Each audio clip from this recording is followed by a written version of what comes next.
जय माँ आदिशक्ति। नव दुर्गा का 8वां स्वरूप माता महागौरी का है। उनका यह रूप अत्यंत शांत, सौम्य और कल्याणकारी है। महागौरी शब्द का अर्थ है महा यानी महान और गौरी यानी गोरे रंग वाली। माता का यह स्वरूप शुद्धता, पवित्रता और तपस्या का प्रतीक है। पौराणिक कथाओं के अनुसार माता महागौरी का जन्म पर्वतराज हिमालय के यहाँ हुआ था। उनका बचपन का नाम शैलपुत्री था। बचपन से ही उनकी प्रबल इच्छा थी कि वे भगवान शिव को अपने पति के रूप में प्राप्त करें। इस इच्छा को पूरा करने के लिए उन्होंने कठोर तपस्या करने का निश्चय किया। माता ने हजारों वर्षों तक घोर तपस्या की। इस तपस्या के दौरान उन्होंने केवल फल, फूल और पत्तियां खाकर जीवन बिताया।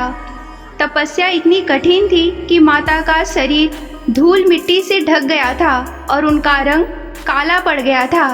वे तपस्या में इतनी लीन हो गई थी कि उन्हें अपने शरीर की भी सुधि नहीं रही।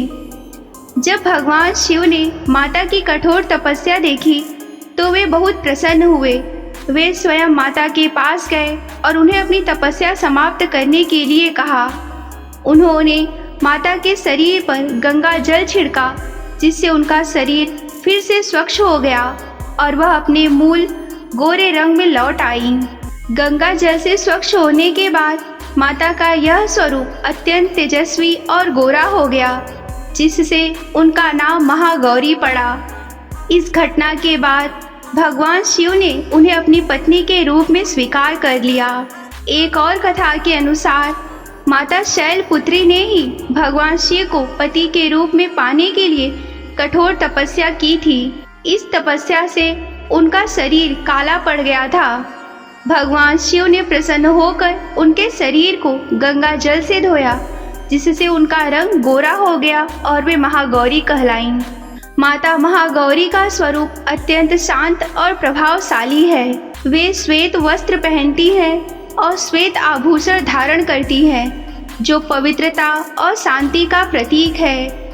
उनकी 4 भुजाएं हैं। एक हाथ में त्रिशूल, दूसरे में डमरू, तीसरा हाथ अभय मुद्रा में और चौथा हाथ वर मुद्रा में है।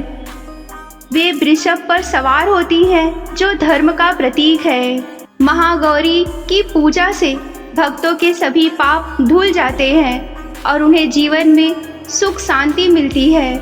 उनकी आराधना से व्यक्ति को शक्ति, साहस और पवित्रता प्राप्त होती है। वे भक्तों को हर तरह के कष्टों से मुक्ति दिलाती है और उन्हें शुभ फल देती है। नवरात्रि के 8वें दिन माता महागौरी की पूजा करने का विशेष महत्व है, क्योंकि इस दिन उनकी पूजा से सभी मनोकामनाएं पूरी होती हैं। इनकी पूजा शुरू करने से पहले इन सामग्रियों को एकत्रित जरूर कर लें। माता महागौरी की तस्वीर, लाल कपड़ा, धूप और अगरबत्ती, दीपक और घी, कुमकुम, अक्षत, हल्दी, चंदन, सफ़ेद फूल, नारियल, फल और मिठाई, गंगा जल, पान के पत्ते और सुपारी। सबसे पहले सुबह स्नान करके स्वच्छ वस्त्र पहने, पूजा स्थल को साफ करें और उस पर गंगा जल छिड़क कर उसे पवित्र करें। अब एक चौकी पर लाल कपड़ा बिछाकर माता महागौरी की तस्वीर स्थापित करें। किसी भी शुभ कार्य से पहले भगवान गणेश की पूजा की जाती है। सबसे पहले गणेश जी का ध्यान करें और उन्हें भोग अर्पित करें। अगर आपने कलश स्थापना की है तो कलश की भी पूजा करें। माता के सामने दीपक जलाएं। माता को कुमकुम, अक्षत, फूल अर्पित करें और उन्हें सफ़ेद फूल की माला पहनाएं। माता को नारियल, फल और मिठाई का भोग लगाएं। हाथ जोड़कर माता का ध्यान करें और उनके मंत्र का जाप करें। पूजा के दौरान इस मंत्र को कम से कम 108 बार जाप करें। ओम देवी महागौरे नमः। मंत्र जाप के बाद माता की आरती करें। नवरात्रि के अष्टमी के दिन कन्या पूजन का विशेष महत्व है। कम से कम 9 कन्याओं और 1 बालक को घर पर आमंत्रित करें। उन्हें देवी दुर्गा का स्वरूप माना जाता है। उनके आने पर उनके पैरों को धोए और उन्हें सम्मान पूर्वक आसन पर बैठाएं। उन्हें शुद्ध शाकाहारी भोजन परोसे। भोजन के बाद उन्हें दक्षिणा या उपहार देकर उनका आशीर्वाद लें। कन्याओं को विदा करते समय माता से प्रार्थना करें कि वे आपके घर को सुख समृद्धि से भर दें।